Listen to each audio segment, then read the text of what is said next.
Good morning. Today is 11th November 2016 and we are going to discuss the articles of The Hindu.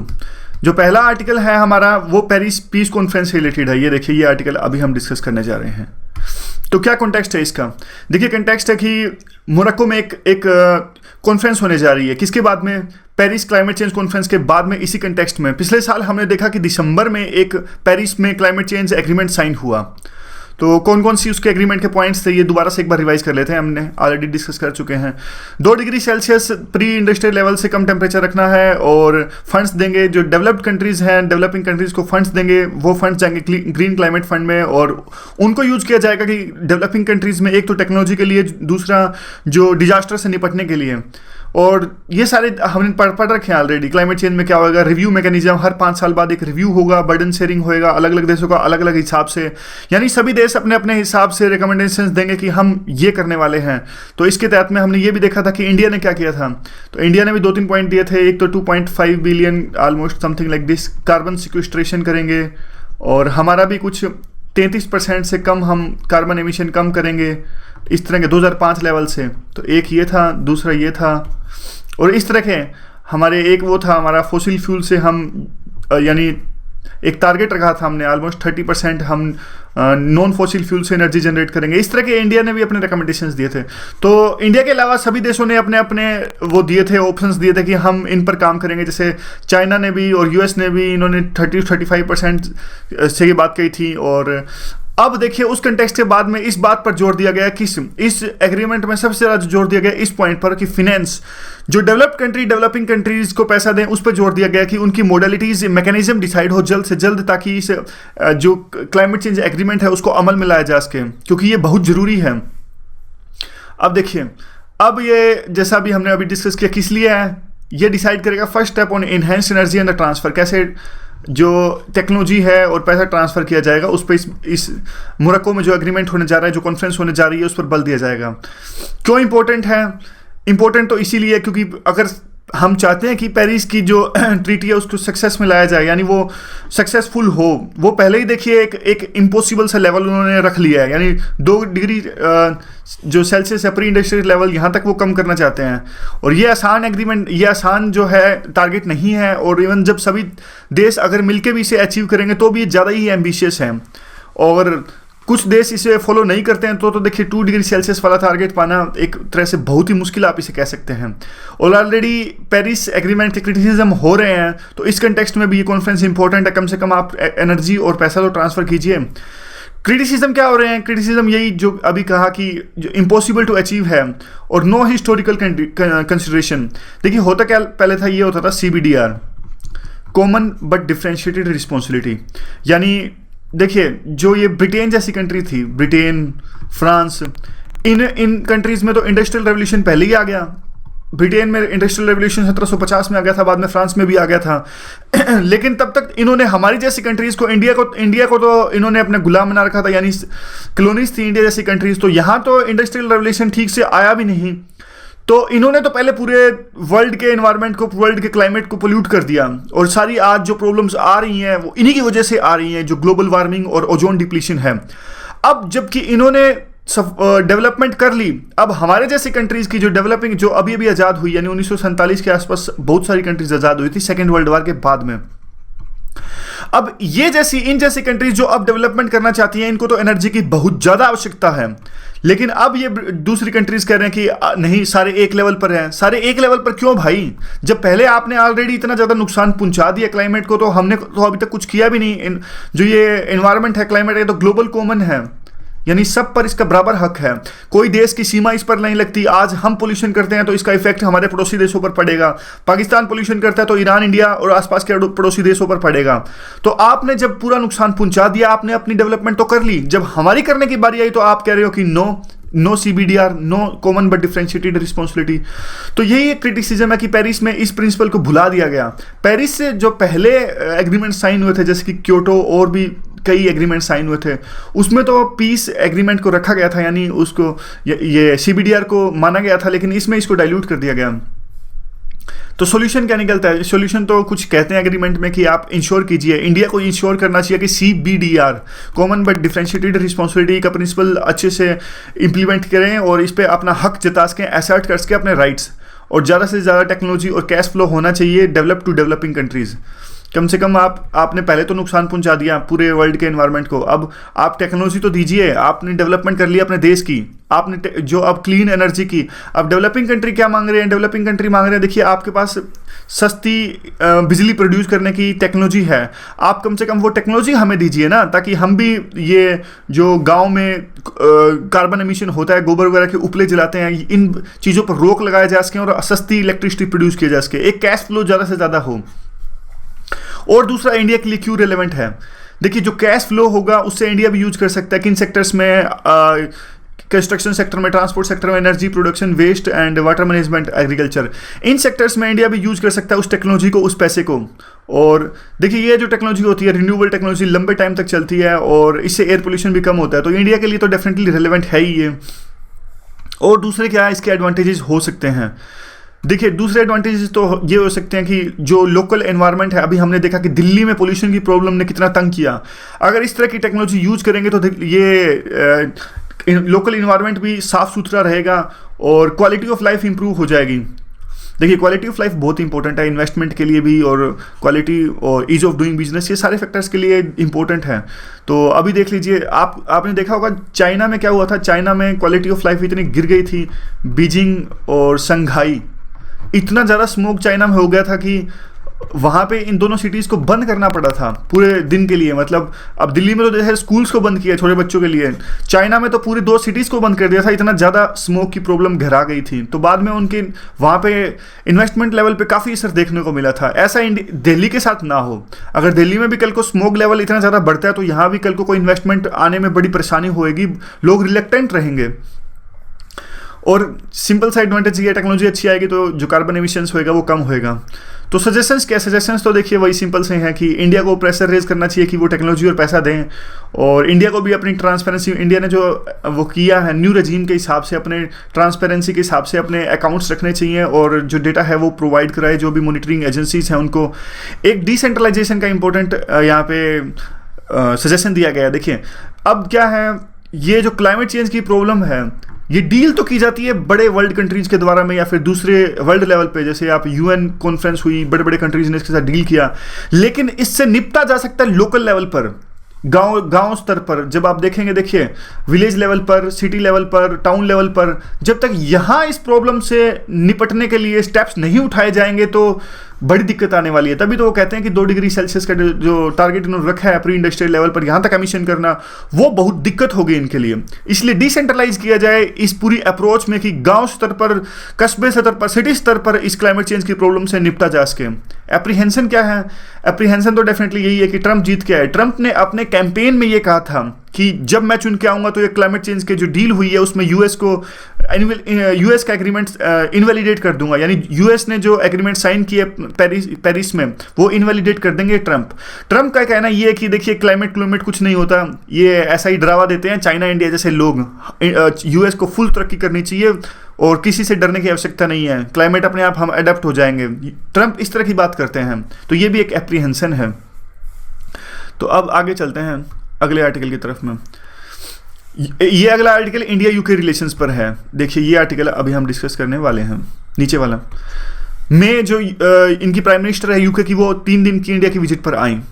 तो हमारे Britain के साथ में relations आपको पता है, हिस्ट्री में आपने पढ़ा होगा, हम ब्रिटेन की कॉलोनी थी और काफ़ी वेल्थ उन्होंने हमारी लूटी, और जिसे कहा जाता है देसी शब्दों में कि सोने की चिड़िया इंडिया थी, और इन्होंने काफ़ी कुछ लूट कर ले गए, इवन कोहिनूर हीरा भी वो भी लूट कर ले गए। और अभी इंडिया कॉमनवेल्थ में भी है, बहुत सारा डायस्पोरा अभी भी वहाँ है ब्रिटेन में। और देखिए हम अभी भी 3rd लार्जेस्ट इन्वेस्टर हैं यूके के अंदर में, टाटा स्टील, जो अभी साइरस मिस्त्री और रतन टाटा का विवाद चल रहा है, और इवन जगुआर जो कार है वो सारी ब्रिटेन में हमने एक्वायर कर रखी हैं, और काफ़ी इन्वेस्टमेंट हमारी यूके में है। और इसी इंपॉर्टेंट रिलेशन के कारण ही मैंने पहली जो आउटसाइड विजिट थी यूरोप के बाहर, यानी यूरोप के अंदर तो वो अभी ट्रैवल कर चुकी हैं, लेकिन पहली उनकी ये पहली फॉरेन विजिट है यूरोप के आउटसाइड, वो है इंडिया में। अब सर्कमस्टांसिस क्या हैं जब वो विजिट पर आई हैं? जैसा आपको पता होगा ब्रिटेन एग्जिट हो रहा है यूरोपियन यूनियन से और नेगोशिएशंस इस बारे में जारी हैं। लेकिन पिछले दिनों एक कोर्ट ने अड़ंगा डाल दिया था इसके अंदर में। वैसे तो रेफरेंडम हुआ, रेफरेंडम में इन्होंने कहा, लोगों ने स्वीकार किया कि हमें यूरोपियन यूनियन के अंदर नहीं रहना है। लेकिन पिछले दिनों कोर्ट ने कहा कि पार्लियामेंट के अप्रूवल के बिना आप यूरोपियन यूनियन से अलग हो ही नहीं सकते। तो यहाँ पर भी एक you can say that road block create हो गया है। और होप यही है कि अच्छे रिलेशंस रहेंगे इंडिया के साथ में। और लेकिन कुछ रोड ब्लॉक्स हैं, कुछ लेकुनास हैं, वो देख लेते हैं। देखिए, इस पूरे 3 दिन की विजिट में आपने देखा कोई भी इंपॉर्टेंट एग्रीमेंट साइन नहीं हुआ। कोई भी ये 1-2 ईज ऑफ डूइंग बिजनेस और इंटेलेक्चुअल राइट्स पर साइन हुए, लेकिन वो तो बिल्कुल भी चिंदी एग्रीमेंट्स हैं। तो कुछ भी ऐसा बड़ा एग्रीमेंट साइन नहीं हुआ। लेकिन देखिए, कुछ गलत जरूर हुआ। उनका प्रीवियस रोल था, इससे पहले जो मे उनकी अभी प्राइम मिनिस्टर है वो होम सेक्रेटरी थी वहाँ पे। और जब वो होम सेक्रेटरी थी तब उन्होंने काफ़ी रिस्ट्रिक्शंस लगाई इमिग्रेशन पर, यानी जो लोग स्टूडेंट्स के इमिग्रेशन पर उन्होंने रोक लगाई। और इससे क्या हुआ था, 50% हमारे स्टूडेंट्स वहाँ जाने कम हो गए थे।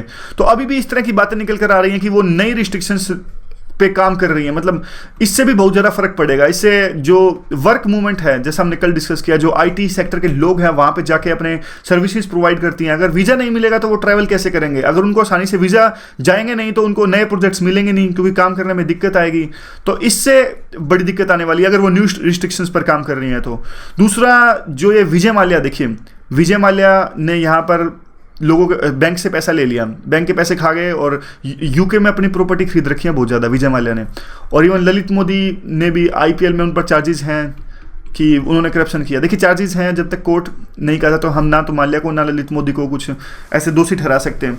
लेकिन अभी हाँ, इन दोनों ने काफ़ी वाइड स्प्रेड करप्शन किया, ऐसा मीडिया में कहा जा रहा है। और दोनों यूके में बैठे हैं, लेकिन इनके एक्स्ट्राडिशन पर कोई भी बात नहीं हुई। तो यह भी उम्मीद की जा रही थी कि कुछ बात इन पर निकल कर आएगी और जल्द ही इनका दोनों का एक्स्ट्राडिशन होगा। लेकिन इन पर भी डिसअपॉइंटमेंट हाथ लगी और यूके रिलेक्टेंट होता है। देखिए, अगला जो आर्टिकल है वो डिस्कस कर लेते हैं हम अब इसके बाद में। ये है मेन आर्टिकल, ये मायूजम से रिलेटेड है। पिछले दिनों हमने एक न्यूज़ पढ़ी, एक न्यूज़ डिस्कस की थी हमने। कौन सी न्यूज़ थी वो? उड़ीसा और ये आंध्र प्रदेश के बॉर्डर पर 30 माओइस्ट का एनकाउंटर किया गया। किनके द्वारा? ये जॉइंट ऑपरेशन चलाया गया था। एपी के थे ग्रीन हाउंड्स कमांडोज और स्पेशल ग्रुप था इनका उड़ीसा का। तो जॉइंट टीम ने इन्होंने वहाँ पे एक ऑपरेशन चलाया और उसके बाद में तो अब देखिए, उसके बाद में तमाम तरह के आर्टिकल्स लिखे गए और कुछ ने इंटेलेक्चुअल्स ने बोला कि अब जो नक्सलिज्म मूवमेंट है वो ख़त्म हो गई है, ऑलमोस्ट एंड हो गई है और अब ज़्यादा इसमें कुछ रहा नहीं। लेकिन अब ये M.K. नारायणन, जो कि फॉर्मर सिक्योरिटी एडवाइज़र भी हैं और वेस्ट बंगाल के गवर्नर भी थे, और इन्होंने कहा कि देखिए पास्ट में भी इस तरह के सेटबैक्स नक्सलिज्म को लगे हैं, लेकिन वो फिर से बाउंस बैक उन्होंने किया है। तो यह कहना तो जल्दबाजी होगा कि नक्सलिज्म की जो मूवमेंट है वो ख़त्म हो गई है। आइडियोलॉजिकली ये प्रभावित है चारू मजूमदार, कानू सन्याल और संतोष राणे। जैसा हमने एक दिन पहले भी डिस्कस किया था कि 1967 में ये मूवमेंट स्टार्ट हुई थी और सबसे पहले इन्होंने चारू मजूमदार और सन्याल ने स्टार्ट की थी। लैंडलॉर्ड्स के खिलाफ में मूवमेंट थी शुरू में और ज़मीन लेने के लिए, लैंड रिफॉर्म्स के लिए मेनली इस पर फोकस थी। लेकिन धीरे धीरे आज मूवमेंट ने कुछ अलग ही रुख अख्तियार कर लिया है, इस बात पर भी फोकस किया गया है इस आर्टिकल में। अब देखिए, इससे पहले भी अब क्या है, जब इन्होंने सरकार ने नए तरह के तरीके अपनाए इनको पकड़ने के लिए, जैसे कॉर्डन एंड सर्च, खाली करो एरिया और फिर सर्च करो, और ग्रीन हंट ऑपरेशंस चलाए, तब इन्होंने अपने आप को अडोप्ट कर लिया गवर्नमेंट के ऑपरेशंस के हिसाब से और फिर बाउंस बैक किया। तो चेंजेस क्या है? देखिए, 1967 में जो मूवमेंट स्टार्ट की थी सन्याल ने और चारू मजूमदार ने, वो मूवमेंट बिल्कुल अलग थी।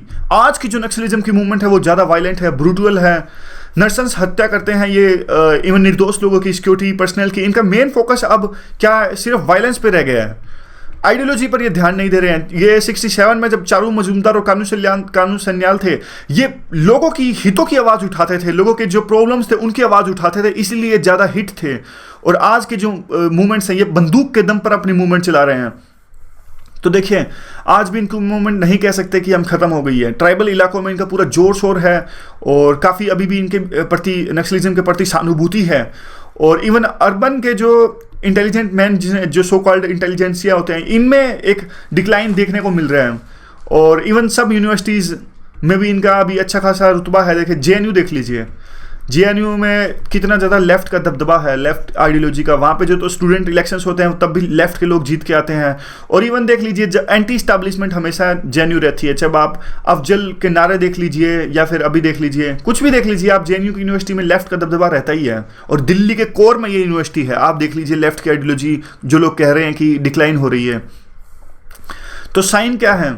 साइन तो देखिए और भी प्रूफ है इस बात से कि मूवमेंट कम नहीं हो रही है। वायलेंस देखिए काफ़ी सालों के बाद में 2013-14 में कम हुआ था, लेकिन 15-16 में फिर से रिवाइव हो गया। तो कहाँ मूवमेंट खत्म हुई? मूवमेंट नहीं खत्म हुई ना। अब कुछ एरिया देख लेते हैं जहाँ जहाँ मूवमेंट कम हुई, ज़्यादा हुई। ये देखिए मैप में जो वेस्ट बंगाल में है, यहाँ तो इकोनॉमी और डेवलपमेंट थोड़ी बहुत आई है, तो इसलिए कुछ एरियाज में, मतलब आप कह सकते हैं पूरे राज्य का नहीं, यानी नक्सल प्रभावित एरिया है, वहाँ पे इकोनॉमिक अपॉर्चुनिटीज और डेवलपमेंट ज़्यादा देखने को मिली। तो आप कह सकते हैं कि यहाँ पे थोड़ी बहुत मूवमेंट कम हुई है।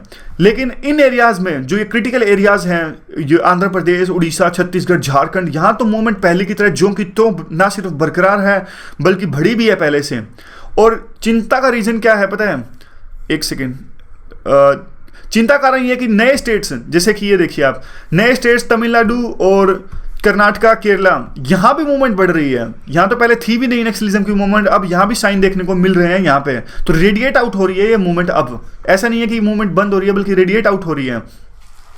तो अब देखिए दूसरा ये जो रीजन जो हमने ये रीजन बताया था, ये इनका था, दंडकारण्य रीजन। ये सारा का सारा जो छत्तीसगढ़, झारखंड और एपी, इनके आसपास का जो रीजन है। और देखिए पहले कह रहे थे कि एपी से मूवमेंट खत्म हो गई, लेकिन एपी से जो अराकू वैली है यहाँ पे फिर से अब दो दशकों के बाद में रीसरफेस हो गई। ये भी एक सिक्योरिटी पर्सनल्स के लिए चिंता का कारण है। यहाँ पे विरोध किया जा रहा है और नक्सलिज्म आरोप लगा रहे हैं कि जो लोकल लीडर्स हैं वो माइनिंग बैरन्स यानी बिजनेसमैन के साथ मिले हुए हैं और इस पूरे रीजन को एक्सप्लॉइट कर रहे हैं। और इसी के प्रति वहाँ के लोगों की, लोकल लोगों की सहानुभूति देखने का मिल रही है नक्सलिज्म की मूवमेंट के पक्ष में। और यहाँ की यूनिवर्सिटीज़ में भी नक्सलिज्म के प्रति एक सहानुभूति देखने को मिल रही है। तो आगे कौन से पॉइंट्स हैं? आगे देखिए आप छत्तीसगढ़ का केस स्टडी देख लीजिए। छत्तीसगढ़ में दंतेवाड़ा, बस्तर, सुकमा, ये तो देखिए अभी भी आउट ऑफ बाउंड्स हैं। यहाँ तो अभी भी प्रशासन की एक लेवल के बाद में चलती नहीं है। नक्सलिज्म का जोर शोर यहाँ पर है। और पिछले दिनों तो सीआरपीएफ 7 सीआरपीएफ पर्सनल शहीद भी हो गए थे यहाँ पे नक्सलिज्म के ऑपरेशंस चलाते हुए। तो देखिए काम तो काफ़ी किया है, ऐसा नहीं है कि गवर्नमेंट ने काम नहीं किया। गवर्नमेंट ने डेवलपमेंट के लिए काफ़ी काम किया, नक्सलिज्म को ख़त्म करने के लिए और वहाँ पे विकास लाने के लिए काफ़ी काम किया है। लेकिन फिर भी अभी भी काफ़ी गैप है, अमीर और गरीब के बीच में वहाँ पे काफ़ी गैप है, काफ़ी इनक्वलिटीज़ हैं और गरीब लोग जीवन यापन करने में काफ़ी दिक्कतें आ रही हैं और जो डेवलपमेंट का फ्रूट है उनको नहीं मिल पाया है। तो डिफरेंस क्या देखें? डिफरेंस जो हमने पहले डिस्कस किया था, जो माओइज्म की फाउंडर थे और तब के विचारों में और आज के विचारों में काफ़ी फ़र्क है। एक तो फोकस हमने किया था कि वायलेंस और टेरर पर ज़्यादा फोकस है आजकल। ये देखिए आज आतंकवाद पर ज़्यादा फोकस है इनका, ज़्यादा से ज़्यादा आतंक ये फैलाना चाहते हैं और लोगों के काजिज़ पर इनका ध्यान नहीं है। ये हमने डिस्कस किया था।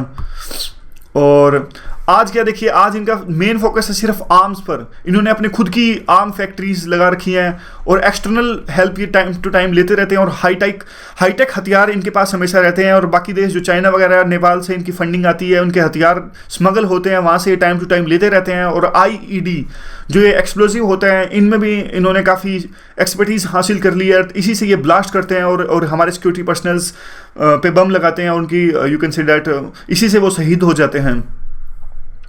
तो देखिए अब वो भी देख लीजिए आप, ये थोड़ा डेटा है।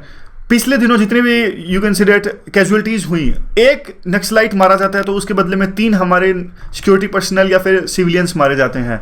तो ये सब सबूत दे रहे हैं एम के नारायणन की अभी भी ये नक्सलिज्म की जो मूवमेंट है वो कम नहीं हुई है और अभी भी इनमें पूरा रुझान है और पूरा यू कैन से डैट जोर शोर से जारी है। ये सेटबैक्स आते हैं लेकिन ये फिर से रिवाइव हो जाती है मूवमेंट। तो कंक्लूजन क्या निकलता है? कंक्लूजन तो ये निकलता है, देखिए पहले जैसी मूवमेंट तो अभी रही नहीं। तो पहले जैसा ना तो लीडर है इस पूरी की पूरी मूवमेंट में, लेकिन स्टिल एंड नहीं हुआ है अभी इस मूवमेंट का। मतलब कहने का ये है कि अभी भी गवर्नमेंट को ध्यान देने की आवश्यकता है। अभी भी वो जो इनकी स्ट्रेटजी है, 2 प्रोन स्ट्रेटजी, एक तो डेवलपमेंट लाई जाए पूरे रीजन में, एक जो लैंड ऑर्डर प्रॉब्लम ये समझते हैं कि इसे फैलने ना दिया जाए, इसीलिए पूरे एरिया को सिक्योर कर रखा है और हमारे सीआरपीएफ और दूसरी जो पार्लियामेंट्री फोर्सेज है वहाँ पर तैनात हैं और सुरक्षा दे रही हैं। तो 2 प्रोन्स इंडिया की स्ट्रेटजी रहती है हमेशा। तो इंडिया को ये स्ट्रेटजी फॉलो अभी भी करनी है और पूरी सीरियस से करनी है। और बात यही है कि इन पे लास्ट में एक बात कही है कि सिर्फ लैंड ऑर्डर प्रॉब्लम नहीं है, ये डेवलपमेंट प्रॉब्लम है मेन ढंग से, और इसको डेवलपमेंट प्रॉब्लम पे ज़्यादा फोकस करना चाहिए। तो यही पूरा आर्टिकल था। अगला जो हमारा आर्टिकल है ये है, इसको हम डिस्कस करना चाह रहे हैं ब्लैक मनी से रिलेटेड जो आर्टिकल है। कल हमने डिस्कस किया, देखिए क्या होगा, इसके एडवांटेजेस क्या होंगे, दोनों डिस्कस किए थे, लेकिन अभी इस कंटेक्स्ट में एडवांटेजेस डिस्कस करते हैं क्योंकि इस आर्टिकल में थोड़े डिसएडवांटेजेस ज़्यादा हैं। टेरर फंडिंग कम होएगी इससे, और इससे क्या होएगा, करप्शन कम होगा, इन्फ्लेशन कम होएगी, इससे इकोनॉमिक बूस्ट ज़्यादा मिलेगा इकोनॉमी को, और नेक्स्ट टैक्स पेयर्स को ये मोटिवेशन है। ये कल हमने डिस्कस किए थे, कैसे कैसे होएगा वो भी हमने डिस्कस किया था। जैसे कि टैक्स पेयर्स को ऐसे रिवार्ड मिला है, क्योंकि अब देखिए जो लोग टैक्स भरते हैं उनको तो कोई दिक्कत आएगी नहीं, उनका पैसा तो ऑलरेडी बैंक्स में है और बैंक्स की नज़र में है। लेकिन ऐसे लोग जो टैक्स नहीं भरते, टैक्स की चोरी करते हैं, टैक्स अवॉइड करते हैं, इवेड करते हैं, उनको क्या होएगा, उन्होंने जो टैक्स गद्दों के नीचे टंकी में छुपा के रखा है उनको अपना पैसा बाहर निकालना पड़ेगा, और वो जब आप जमा कराएंगे बैंक के अंदर में तो वो इनकम टैक्स की स्क्रूटनी में आने के चांसेस उनके ज़्यादा हैं। तो इस तरह के कल आर्ग्यूमेंट्स हमने कल डिस्कस किए थे। तो अब ये कैसे स्क्रूटनी के अंदर आएगा, तो स्क्रूटनी के तो अंदर वैसे ही आएगा कि अब बैंक की नज़र में आने के चांसेस ज़्यादा हैं अगर वो बैंक एक्सचेंज करवाने आएंगे अपना पैसा। तो अब देखिए क्यों इसको वेलकम करना चाहिए, तो वेलकम तो इसीलिए क्योंकि देखिए ये लोग ऐसे लोग हैं जिन्होंने टैक्स होल्ड करके रखा है, जमा करके रखा है, जिन्होंने टैक्स नहीं भरा है, यानी उन्होंने या तो टैक्स इवेड किया। दो बातें हैं देखिए, टैक्स इवेड और टैक्स अवॉइड, ये अलग अलग इकोनॉमिक्स में कंसेप्ट आता है। टैक्स अवॉइड होता है कि लूप होल ढूंढ के, यानी कि देखिए आपने देखिए क्या किया, कुछ लूप होल ढूंढ लिया टैक्स के अंदर में, उस लूप होल के अंदर में आपने टैक्स नहीं भरा, एक तो ये चीज़ होती है। टैक्स इवेड होता है कि आपने सही ढंग से डेटा ही नहीं दिया, यानी आपकी इनकम हो रही है इतनी, आप दिखा रहे हो इनकम हो रही है 2 लाख, आप दिखा रहे हो 1 लाख। 1 लाख कैसे कम कर देते हो आप अपना खर्चा ज़्यादा दिखा देते हो, झूठ मूठ के कागज बनवा लेना, खर्चा दिखा देना कि यहाँ पे 30,000 यहाँ खर्च हुए, 30,000 यहाँ खर्च हुए, तो आपने इतना तो बचा लिया।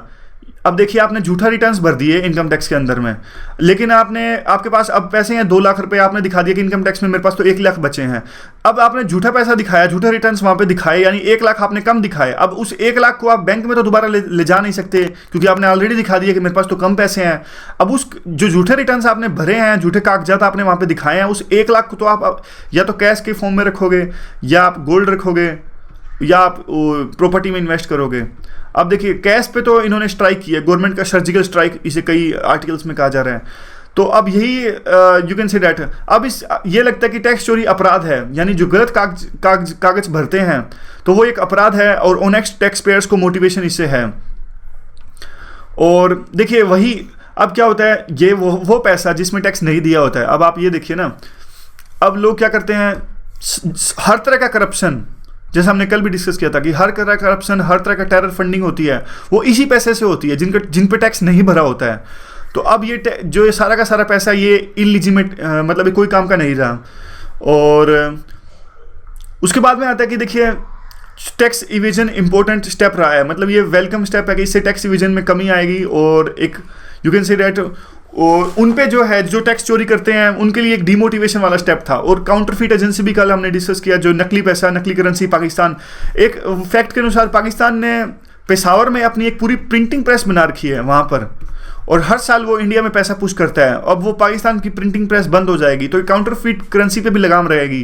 कुछ ज़्यादा इंपॉर्टेंट पॉइंट्स नहीं है, कल भी हमने ये पॉइंट्स डिस्कस किए ही थे, थोड़ा एक रिवाइज हो जाएगा, थोड़ा अलग कंटेक्स्ट है। मतलब इस आर्टिकल में टैक्स चोरी पर ज़्यादा बल दिया गया है, और जैसे टैक्स पे अगर कल को कोई क्वेश्चन आ सकता है तो इसको हम इंटरलिंक कर सकते हैं। और देखिए फ्यू क्वेश्चन कौन कौन से उभरते हैं अभी। एक तो अगर किसी ने ब्लैक मनी, देखिए काला धन अगर जमा ही अगर विदेश में कर रखा है, फॉरेन कंट्रीज में अगर काला धन जमा करके रखा है, तो देखिए इस जो गवर्नमेंट का मूव है उससे कोई ज़्यादा फायदा होने वाला है नहीं। और देखिए जो बड़े बड़े लोग हैं, यानी अभी देखिए कितने सारे पनामा पेपर्स में डेटा लीक हुआ था, और जो काफ़ी इंडस्ट्रियलिस्ट हैं वो तो अपना पैसा वहीं जमा करके रखते हैं विदेशों में, तो इतना ज़्यादा उन पर इफेक्ट पड़ेगा यह तो कह पाना मुश्किल है। और क्या पता जिन्होंने जमा किया है वो 100 के नोट में जमा कर रखा हो, तो अगर उन्होंने 100 के नोट पे जमा कर रखा है तो भी ये गवर्नमेंट का मूव है कोई ज़्यादा इफेक्टिव नहीं होगा। और क्या ये ब्लैक इकोनॉमी रोकेगा? देखिए ब्लैक इकोनॉमी रोकेगा या नहीं रोकेगा ये तो डिपेंड्स करता है कि चेक्स एंड बैलेंसेस कैसे हैं, और गवर्नमेंट कैसे इस पूरे आगे जितनी ट्रांजेक्शन होंगी उनको कैसे कैसी उनको मॉनिटर करता है और उनकी सर्विलेंस करता है, यानी आगे कितने से कितने जो ट्रांजैक्शंस होती है उनको डिजिटलाइज करता है। सबसे ज़्यादा तो ब्लैक इकोनॉमी को रोकने के लिए दो चीज़ों पर फोकस करना जरूरी है, एक गोल्ड, एक प्रॉपर्टी।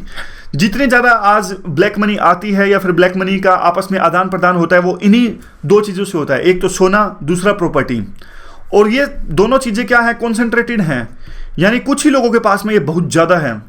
आप देख लीजिए आज भी कितने ज़्यादा फ्यूडल लॉर्ड्स गांव में, आप कहते हैं गांव में लोकल नहीं कहते आप, ये बहुत मालदार आदमी है, इसके पास में 100 एकड़ ज़मीन है, 700 एकड़ ज़मीन है, तो कुछ ही लोगों के पास में ये प्रॉपर्टी बहुत ज़्यादा you can say that concentrated है। और गरीब किसानों के पास में तो बिल्कुल ही जैसे 1 एकड़, 2.5 एकड़, आधा एकड़ ऐसे है। तो अब ये क्या करते हैं, जो मोनोपोलाइज कर रखा है पूरा का पूरा जो ट्रेड है इन गोल्ड में और प्रॉपर्टी में, मोनोपोलाइज कर रखा है इन लोगों ने। अब ये जब भी खरीदते बेचते हैं तो ये फोकस करते हैं आप कैश में ही हम ट्रांजैक्शन करेंगे, हम तो कैश में ही करेंगे। और ऑर्डिनरी सिटीजन क्या करता है, ऑर्डिनरी सिटीजन तो मजबूर है, उनको भी कैश में ट्रांजैक्शन करनी पड़ती है, क्योंकि ये डिमांड करते हैं, ये जिन्होंने ये उस पूरे प्रॉपर्टी और सोने के ट्रेड को मोनोपोलाइज कर रखा है, और इसीलिए ये सारी दिक्कतें आती हैं। अब देखिए, अब सोल्यूशन क्या है इस बात का, अब सॉल्यूशन ये है कि जबकि सारा का सारा ब्लैक मनी हो ही इनसे रहा है, गोल्ड से और प्रॉपर्टी में, तो क्यों ना इन दोनों को परमानेंट ऐसा कह दिया जाए कि जो आगे से जो भी गोल्ड की ट्रांजैक्शन होगी, सोने की ट्रांजैक्शन और प्रॉपर्टी की ट्रांजैक्शन बैंक के थ्रू ही होगी, यानी बैंक के बिना इनमें आप ट्रेड कर ही नहीं सकते। किसी भी बंदे को अगर नई प्रॉपर्टी खरीदनी है, अगर नया सोना खरीदना है, तो उसको अपना बैंक के थ्रू ही होएगा, उसको अपना वो पैन कार्ड दिखाना पड़ेगा। अगर वो पैन कार्ड दिखाएगा तो सारा कुछ इनकम टैक्स की स्क्रूटिनी में आ ही जाएगा, क्योंकि पैन कार्ड से ही तो सब कुछ देखते हैं। अब देखिए आगे दिक्कत यह है कि एक जो संदेह जताया जा रहा है कि एक नए नोट भी जमा कर लेंगे। 2000 का नोट आपने चला दिया, तो पहले तो 1000 का था, अब 2000 का चला दिया, तो थोड़े टाइम के बाद दोबारा से होर्डिंग होनी स्टार्ट हो जाएगी, दोबारा से वो जमा करना स्टार्ट कर देंगे लोग। तो ये किए हैं। और एक इनके you can say that objective पर भी सवाल उठा रहे हैं आर्टिकल लिखने वाले। ये कह रहे हैं कि हिस्टोरिकल जब इस तरह का डिमोनिटाइज का स्टेप उठाया गया था, तब तक कुछ कंटेक्स्ट रहा है। जैसे जर्मनी में हाइपर इन्फ्लेशन थी तब ये स्टेप उठाया गया था, और इवन ब्रिटिश इंडिया में भी वर्ल्ड वार सेकंड के दौरान ये स्टेप उठाया गया था। तो अभी तो इस तरह की कोई सिचुएशन है नहीं, तो क्यों ये स्टेप उठाया गया और क्या इस पर पूरा सोच विचार किया गया है, पूरी डेलिब्रेशंस की गई हैं, तो इस पर भी ये बोलते हैं आर्टिकल लिखने वाले। और अगला जो है, इस पूरे नया नोट जो आया है, ये आर्टिकल लिखने वाले आरोप लगाते हैं कि नए नोट में भी एक कल्चरल एजेंडा को आगे किया गया है रूलिंग पार्टी द्वारा। जो 2000 लिखा है वो देवनागरी स्क्रिप्ट में लिखा हुआ है, देवनागरी स्क्रिप्ट में 2000 लिखा हुआ है, यह पहली बार है। और इवन गांधी भी नहीं चाहते थे कि किसी भी लैंग्वेज को प्रेफरेंस मिले, इसलिए उन्होंने इसको डिमोटिवेट किया था। शायद ये इनकी बात कर रहे हैं, 2000 यहाँ लिखा हुआ है ना देवनागरी लिपि में, मतलब I am not sure, but शायद ये इनकी बात कर रहे हैं। क्या पुराने नोटों में ऐसा होता है, ये 2000 ऐसे जो देवनागरी स्क्रिप्ट में लिखा हुआ है, आई एम नॉट श्योर। और ये था इस पूरा का पूरा ब्लैक मनी का जो आर्टिकल था। अगला जो आर्टिकल है ये भी एक इंपॉर्टेंट आर्टिकल है, ये सिरिसेना वाला, इंडिया श्रीलंका रिलेशन, इनका इंटरव्यू है। जो ये इंटरव्यू होते हैं काफ़ी इंपॉर्टेंट होते हैं ये, और क्योंकि देखिए इंटरव्यू में बिल्कुल रियल जो मुद्दों पर बात होती है, और बड़े बड़े लोगों द्वारा जो ये जो प्रीमियर्स द्वारा इंटरव्यू दिया जाता है, ये हमेशा इंपॉर्टेंट होता है, हमेशा पढ़ना चाहिए। आज थोड़ी टाइम की प्रॉब्लम है, कल सैटरडे है, और कल तो आपको पता है ग्राउंड जीरो आता है एक ग्राउंड जीरो डिस्कस करने लायक होता नहीं है, तो कल तो सिर्फ 2-3 आर्टिकल रहेंगे डिस्कस करने लायक, और कल हम फिर ये श्रीलंका वाला आर्टिकल डिस्कस करेंगे, श्रीलंका के जो प्रेसिडेंट है इनका इंटरव्यू। तो आज की डिस्कशन में सिर्फ इतना ही। Thanks very much for discussion.